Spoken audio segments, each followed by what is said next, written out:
성인 발달 이론의 대표적인 학자인 다니엘 레빈스는 인생의 주기를 25년 단위로 해서 4가지로 구분을 했습니다. 0세부터 22세까지 봄, 그리고 17세부터 45세까지 여름, 40세부터 65세까지 가을, 그리고 60세 이후를 겨울로, 물론 이렇게 중첩되는 부분이 있는데요. 4계절로 구분했습니다. 이보다도 앞서 제네바에 살았던 폴 투르니에 박사는 1959년에 독일에서 했던 강연을 모아서 책을 만들었는데 그 책 이름이 바로 인생의 4계절입니다. 그 책을 통해서 사람의 발달 과정, 사람의 살아가는 인생을 4계절에 비유했습니다. 사람이 어떻게 어린 시절 봄에서 성숙하여 여름이 되고, 그리고 노년기 가을을 거쳐서 죽음과 그 너머에 있는 겨울에 이르는지를 설명을 했습니다.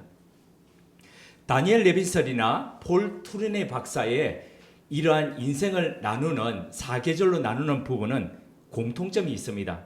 그것은 씨앗에서 싹이 나고, 그리고 나무가 되고, 열매가 맺히고 난 뒤에 다시 그 잎들이 다 지고 난 뒤에 소멸해가는 그러한 주기를 보여주고 있다는 것입니다.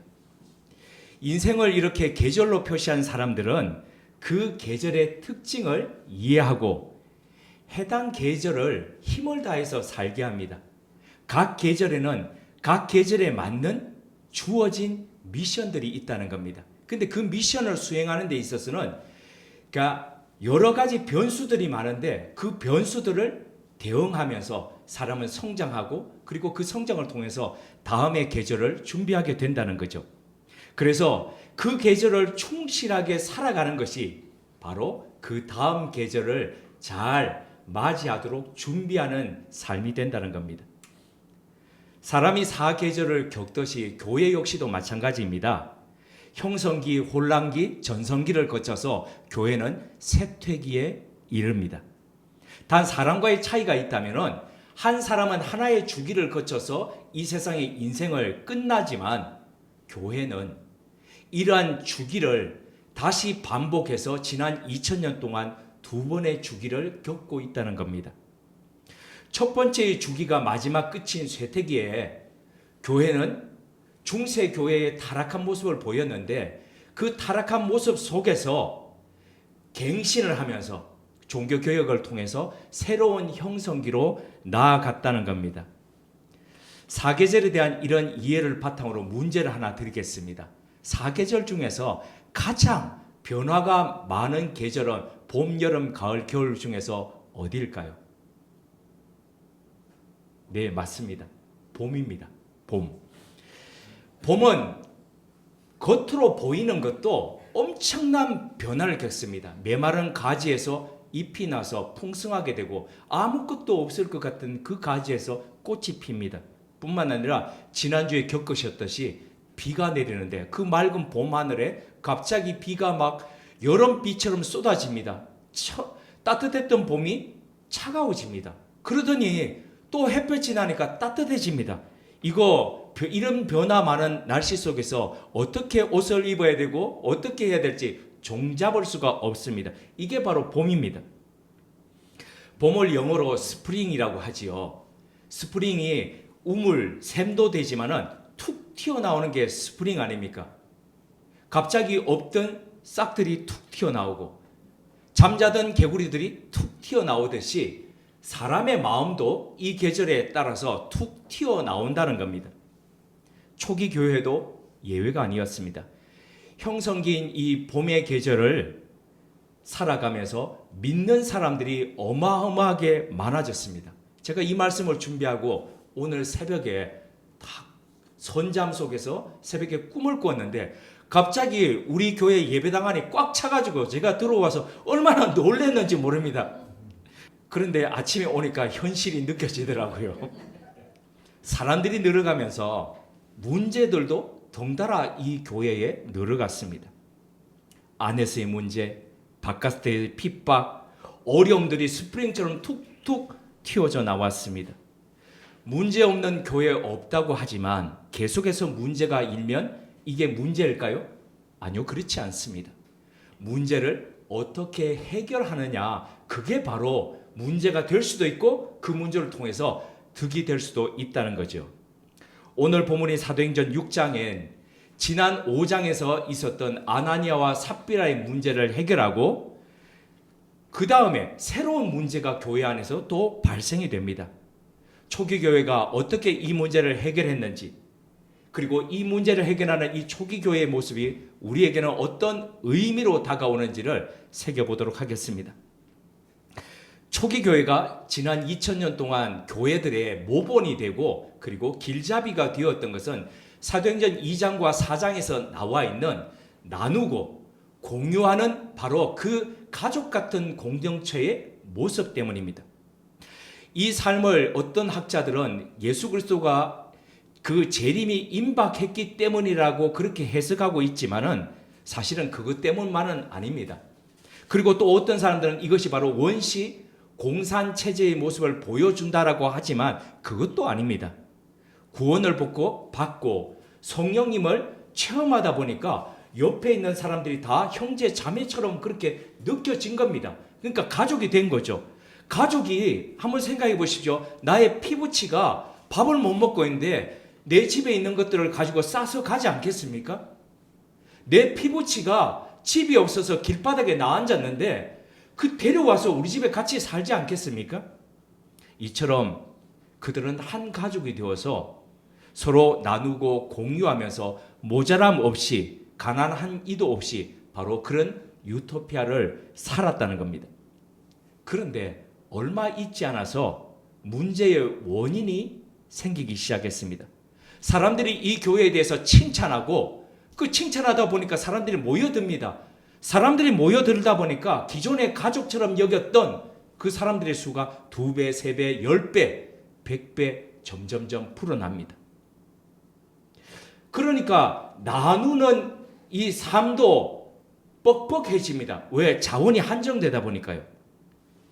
이를 지켜보던 사람들 중에서는 자신의 밭을 팔아서 그것들을 다 교회에 들여서 그것으로 없던 사람들을 나누는 그 일들을 행하게 됩니다. 그 중에서 바나바라고 불렸던 요셉과 같이 온전히 헌신한 사람도 있었습니다. 그런데 그 중에는 지난주에 살펴보았던 것처럼 아나니아와 삽비라처럼 진실에다가 약간의 거짓말을 담아가지고 그래서 돋보이고자 하는 사람들도 있었습니다. 이런 가운데 혼자 사는 여인들에 대한 처음 문제가 발생했습니다. 당시 유대 사회는 혼자 사는 여성들에 대한 복지에 관련한 제도가 없었습니다.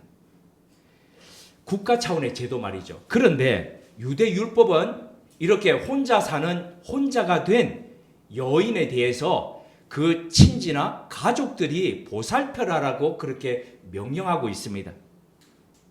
그런데 여기에 사각지대가 존재했습니다. 그것은 예루살렘으로 이주해 온 헬라파 여성들의 바로 그 어려움이었습니다.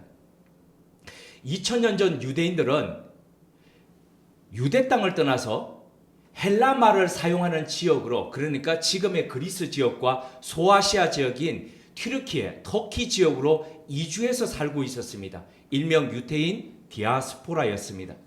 그런데 우리 한국인 디아스포라도 그런데 해외에 많이 나가 살고 계시지 않습니까? 그런데 그분들이 나이가 드셔가지고 이제 연로하시게 되면은 대부분이 고향을 생각하게 됩니다. 그래서 역이민을 생각하는 분들이 의외로 많습니다.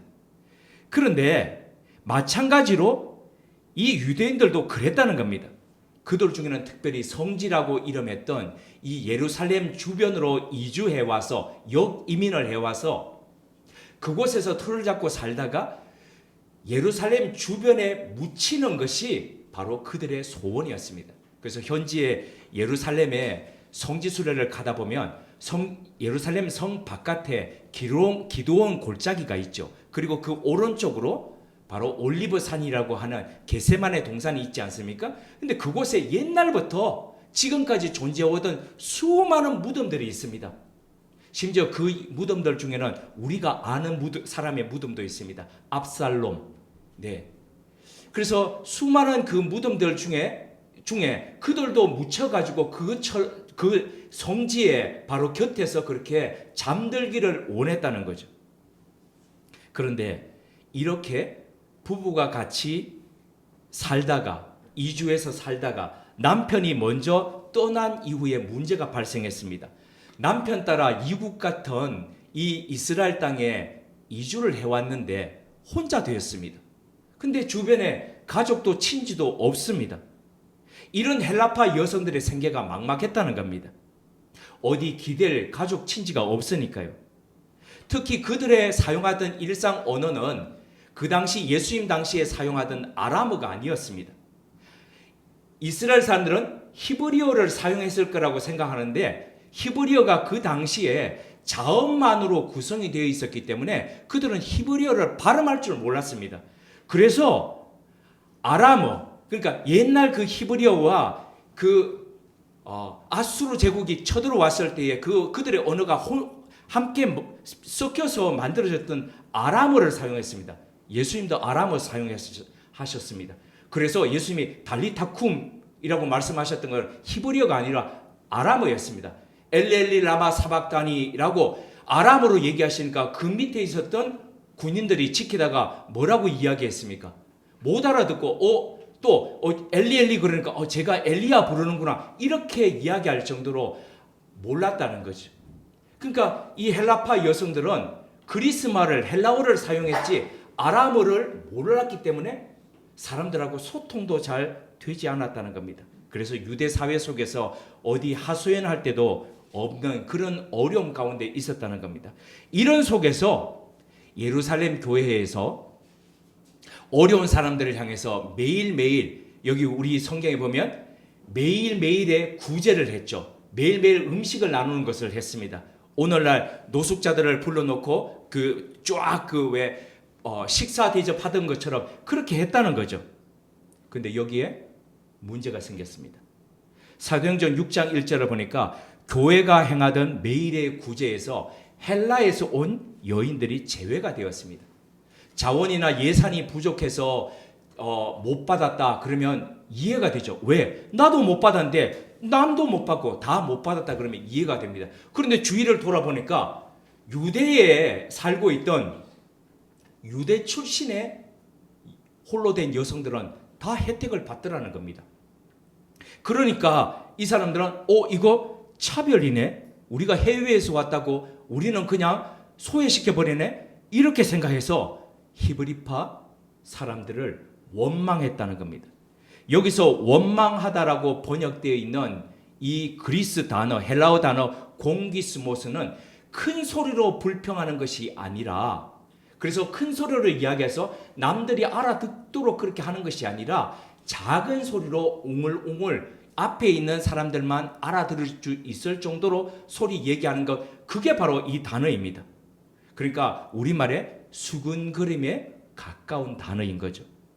수군대는 행위는 큰 소리를 해서 남에게 들리지 않음에도 불구하고 어떤 면에서는 자신의 의사를, 자신의 마음에 있는 것을 드러내고 싶을 때 하는 행위입니다.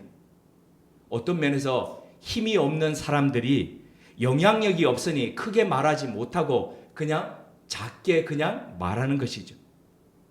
그런데 이렇게 힘없는 사람들은 예전부터 이런 수군거림을 통해서 삶의 잡동사니들을 평가하고 고민하고 공감하고 교류하는 삶을 살았습니다. 시골 옛날 우리 어른들은 이런 수군거림을 어디서 했습니까? 빨래터에서 했습니다. 우물가에서 했죠. 전 부치고 했고, 오늘날 교회들에서 우리는 다행히 그런 성가대가 없는데 보통 교회들을 보면 이런 성가대 아니면 주차 봉사하는 데 가면 수근수근거림이 있죠. 이 안에서부터 나오는 그런 섭섭함들 이런 것들을 토로하는 거죠. 공감하고 교류하는 거죠. 이런 면에서 지금까지 민초들이 가졌던 가장 큰 무기는 바로 이런 수군거림이었습니다. 아무런 가진 게 없어도 저런 수군거림 행위로 자신들을 무장하고 공공한 그 삶을 바꾸기도 했다는 것이죠. 그런데 이런 수군거림은 실체를 파악하거나 원인을 분석하기가 참 쉽지 않습니다. 그 안에 들어가지 않는 이상. 무슨 불만이 있는지 아니면 무슨 만족이 있는지 파악이 어렵다는 거죠. 그래서 대책을 세우기가 곤란하다는 겁니다. 그런데 초기에 이 교회의 사도들은 어떻게 이 수군거림의 문제를 해결했을까? 2절을 보니까 12사도들은 모든 제자들을 다 불러 모은 뒤에 이 수군거림의 문제를 공론화했습니다. 그러니까 수군수군했던 그 속에 그들도 들어가서 그 소리를 경청했다는 거죠. 공론화했던 그 문제. 다시 말해 헬라파 독거 여성들이 구제에서 제외된 차별의 문제가 어디서부터 왔는지 그들은 발견했습니다. 그것은 바로 다른 사람의 문제가 아니라 사도들의 문제였습니다. 가룟 유다의 빈자리를 마띠아를 채워서 12명으로 다 채웠습니다. 그런데 갑자기 불어난 교인들의 필요를 채우기에 그리고 그들을 섬기기에 벅찼습니다. 로마 압제하에서 모두가 다 어려운 시기를 보내고 있었지만 특별히 가난한 사람들은, 가난한 여성은 더 힘들었습니다. 그러니 이 교회 안팎의 어려운 부분들을 돕고 해결하고 매일의 구제를 하는데 12사도들은 눈코 뜰 새 없이 바빴다는 겁니다. 왜? 그것만 하는 게 아니었기 때문에. 다른 것도 해야 해, 사역도 해야 했기 때문에. 이는 출애굽기 18장에 보면 출애굽 이후에 광야 생활을 하던 중에 모세에게 일어났던 일과 참 비슷하다는 것을 느끼게 합니다. 모세한테 어느 날 장인 이드로가 이렇게 미디안 광야에서 와서 보니까 자기 사위가 새벽부터 밤이 될 때까지 앉아가지고 매일 사람들의 송사를 듣고 있더라는 겁니다. 계속 듣고 계속 듣는데 사람들은 줄을 서가지고 계속 있더라는 겁니다. 사람이요, 같이 모여가 빡빡하게 살다 보면 서로 부딪히는 게 얼마나 많겠습니까? 널널하게 살면 그런 거 없지요. 해외에 나가서 사실 때 지금처럼 빡빡한 문제 없으셨죠. 그런데 한국에 와서 다시 사셔보니까 부딪히는 문제 참 많으시죠. 그렇죠? 그래서 이 광야에서 그랬다는 겁니다. 사람들이 날마다 내 문제 해결해달라고, 내 문제 해결해달라고. 그런데 기다려도 그 문제가 해결되지 않고 사람들의 문제가 너무 많다 보니까 사람들의 불만이 내 문제는 언제 해결해 주느냐, 불만들이 늘 터져갑니다. 그때 이 이도로가 이렇게 얘기하죠. 이복에 자네가 그 일 하지 말고 믿음이 있고 하나님 경외하고 진실하고 원망 듣지 않는 청렴결백한 이들을 뽑아서 천부장, 백부장, 50부장, 10부장 세워라. 그래서 그들로 하여금 일을 해결하고 그들이 해결 안 되는 게 있다면 그때서야 자네가 해결하라고 그렇게 조언하고 그렇게 모세가 하지 않습니까? 오늘 보면 바로 이 사도들도 그렇게 한다는 겁니다. 3절로 보니까 성령과 지혜가 충만하여 칭찬받는 7사람을 뽑게 해서 구제 전담팀을 구성했다는 겁니다. 근데 특이한 것은요, 이 7명 모두가 다 유대파가 아니라 헬라파를 뽑았다는 겁니다. 헬라파 사람들이 차별을 받으니까 7명 모두를 다 헬라파 사람들을 뽑아가지고 다 그 여성들을 돕고 문제가 없도록 그렇게 했다는 거죠. 예를 들어서 이 부분은 오늘날의 재정팀 또는 구제팀이라고 할 수 있습니다. 그러면 돈이 왔다 갔다 하는 곳입니다. 누구든지 영향력을 발휘하고 싶은 그 자리입니다. 그런데 여기에 가장 소외된 사람들을 위해서 가장 그 사람들을 잘 아는 그 사람들과 언어가 소통될 수 있는 사람들을 뽑았다는 이 부분을 보면은 오늘 교회뿐만 아니라 정치, 사회를 비롯한 우리 전반에 문제가 생길 때에 어떤 입장으로 어떤 태도로 나가야 될지를 보여준다는 거죠. 이 갈등의 문제 앞에서 사도들은 또한 자신들이 해야 할 일과 할 수 없는 일을 구분했습니다. 자신들이 해야 할 주던 일과 남에게 맡겨도 될 일들을 그들은 식별했습니다. 그 결과 4절을 통해서 이렇게 선포했습니다. 우리는 오로지 기도하는 일과 말씀 사역에 힘쓰리라 하니. 앞선 2절을 보면 사도들은 하나님 말씀 전하는 일을 팽개쳐 놓고 너무 급하니까 이게 그 급한 사람들 접대하는 일에 전념했다라고 합니다. 그러니까 이 일도 제대로 못하고 저 일도 제대로 못하는 그런 일들에서 원망의 소리가 수근거림이 들려왔던 것이죠. 사도들은 주된 일은 이 말씀 전하고 기도하는 일인데 그조차도 제대로 못했다는 거죠. 그래서 이 과정들을 통해서 사도들은 자신들이 뭐에 집중하고 뭐에 힘써야 될지를 다시 결단하게 됩니다. 이 말은 교회가 구제하는 일에 신경 쓰지 말아야 된다, 이 이야기가 아닙니다.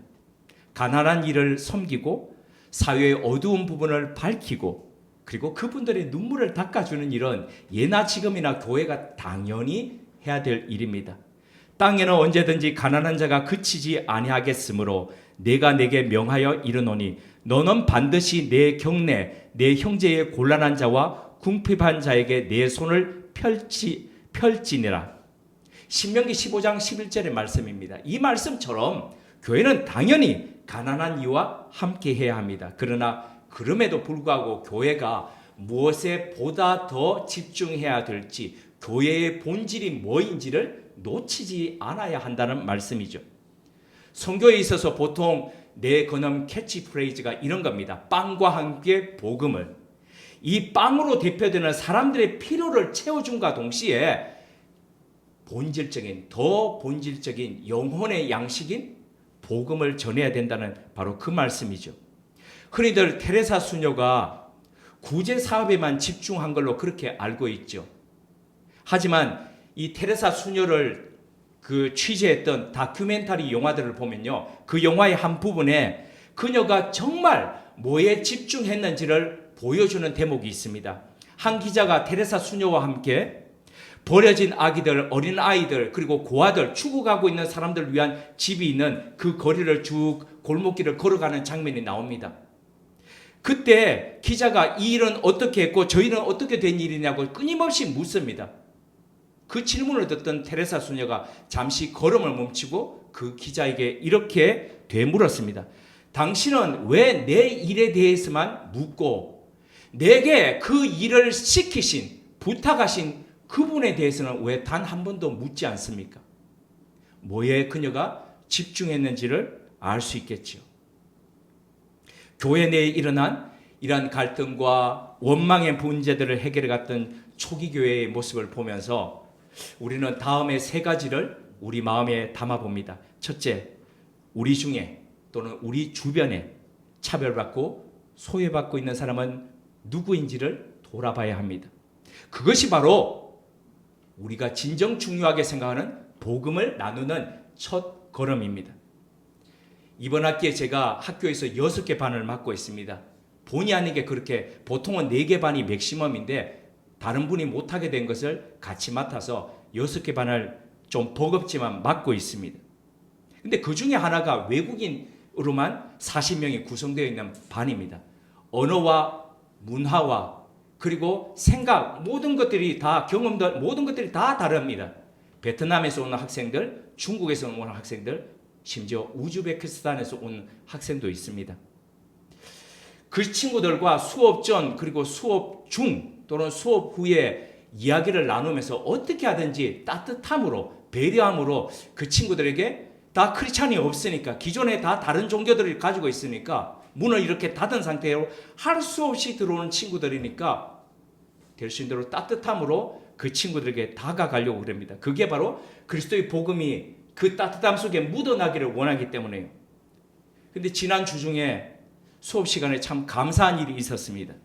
그것은 늘 뒷자리만 고집하고 있던, 그래서 수업 시간에 한 번도 관심을 기울이지 않고 심지어 이어폰까지 이렇게 꽂고 있던 모슬렘 학생이 있었습니다. 그 친구를 만날 때 제가 이렇게 이야기했습니다. 아샬롬 알라이쿰, 그대에게 평화가. 놀라고, 아니 어떻게 그 말을 아세요? 그러더라고요. 자기들 말이죠. 그리고 그에게 그의 자라왔던 환경이 어떻는지, 떠나온 곳에 부모님은 어떻는지, 그리고 이곳에서 삶은 어떻는지 따로 수업 이외에 묻고, 그리고 그의 이야기를 듣는 시간을 2번을 가졌습니다. 그랬더니 지난 수업 시간에 생각지도 않았는데 제일 앞자리에 앉아서는 수업 시간에 두 눈을 똑바로 뜨고 바라보는 겁니다. 아직 갈 길은 멉니다. 하지만 관심과 따뜻한 언어가 사람의 마음을 연다는 것을 확인했습니다. 이것이 바로 복음을 나누는 시작입니다. 2월 말에는 한 졸업생이 메일을 보내왔습니다. 메일 가운데 이런 내용이 적혀 있었습니다. 자신은 졸업했던 누구인데 기억하느냐고 그러면서 제 수업에 들어오기 전에 그는 교회를 단 한 번도 다녀보지 않은 사람이었다고 합니다. 근데 수업을 들으면서 예수님에 대해서 새롭게 생각하게 되고 주변에 교회를 다니기 시작했다고 합니다. 그리고 졸업 후에 그 예수님에 대해서 더 알고 싶어서 신학교를 갔다는 겁니다. 우리 주변에 우리와 함께하는 사람에게 우리가 어떻게 다가가느냐, 우리가 어떤 태도로 하느냐가 복음이 전해주는 통로임을 기억하셨으면 좋겠습니다. 그래서 우리에게 주신 그리스도의 이 명령, 가서 제자 삼고 복음을 전하고 가르치라고 하시는 이 말씀을 우리 힘을 다해서 걸어가셨으면 합니다. 둘째입니다. 우리가 보다 집중해야 할 본질이 무엇인가를 생각했으면 합니다. 그리스도인의 기본이요, 그리고 그리스도인이 걸어가야 될 그 길은, 본질은 기도하는 일과 말씀을 나누는 일입니다. 문제와 어려움이 없을 수는 없지만 어려울수록 우리의 선배들은 원리와 원칙으로 가까이 갔죠. 문제의 산에서 본질의 돌을 캐냈습니다. 그것이 바로 라틴어로 표현하면 아드 폰테스입니다. 라틴어 성경을 보면 시편 42편 1절 이 말씀이 있죠. 하나님이여 사슴이 시냇물을 찾기에 갈급한 같이 내 영혼이 주님의 주를 찾기에 갈급하나이다 라고 할 때에 여기에 시냇물을 찾기에라고 하는 걸, 이것을 바로 아드 폰테스 아쿠아룸이라고 이렇게 표현하고 있습니다. 물의 근원을 찾기에, 아드라는 것이 영어로 표현하면 to거든요. 뭐뭐스로, 폰테스가 이게 원천 또는 소시스, 원리 이런 것들이 되거든요. 그 원리와 원천을 찾아서 그렇게 우리의 선배들은 갔다는 거죠. 처음 이 아드 폰테스를 주장했던 사람들이 르네상스가 일어날 때의 인문학자들이었죠. 에라스무스를 비롯해서 이 사람들이 이야기할 그 당시의 유럽은 13세기 이후에 흑사병으로 인해서 유럽의 인구 3분의 1이 죽었습니다. 동로마 제국이 오스만 투르크에 의해서 완전히 멸망당하고 급격하게 다 모슬렘화 되었습니다. 여기에 교회는 분열해서 로마와 아비뇽에 거기에 따로따로 아비뇽으로 잡혀갔던 교황이 있었고, 또 통합교황이라고 그래서 한 시대에 교황이 3명이나 그렇게 있었습니다.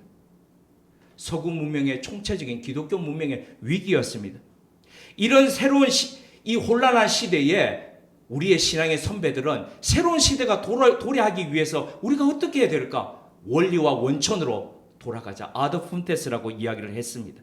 그래서 이 원리와 원천을 그들은 바로 성경의 원전을 생각을 했습니다. 그 당시에 한창 읽혀졌던 것이 불가타라고 하는 라틴어 성경이었습니다. 조금 전에 제가 인용했던 한 부분이죠. 근데 이 라틴어 성경은 가톨릭 안에서 예를 들어서 이런 것입니다. 회개하라, 천국이 가까웠다. 우리 지금 그렇게 번역하죠. 그런데 그들은 라틴어에서는 이렇게 되어 있습니다. 고해 성사하라, 천국이 가까웠다. 그러니까 원전에는 그렇게 되어 있지 않거든요. 회개하라고 되어 있는데 고해 성사라는 것은 신부를 통해서, 추기경을 통해서, 그리고 다른 교황을 통해서 하나님께 나오라, 이렇게 되는 것이죠. 이런 원전을 잃고 번역의 오류들을 우리 선배들은 고쳤습니다. 그래서 행위로 구원받는다는 이 가톨릭 교회와 달리 오직 믿음, 솔라 피데, 오직 은혜, 솔라 그라치아를 지나서, 그래서 오직 성경이라는 솔라 스크립투라를 구현하기 위해 몸부림쳤습니다. 그래서 성경으로 돌아가자, 성경으로 돌아가자. 그래서 루터가 이 라틴어 성경을 1522년에 독일어 성경으로 번역을 해서 그것을 일컬어서 디비벨이라고 그러죠. 오늘날도 그 쓰죠. 루터 성경을.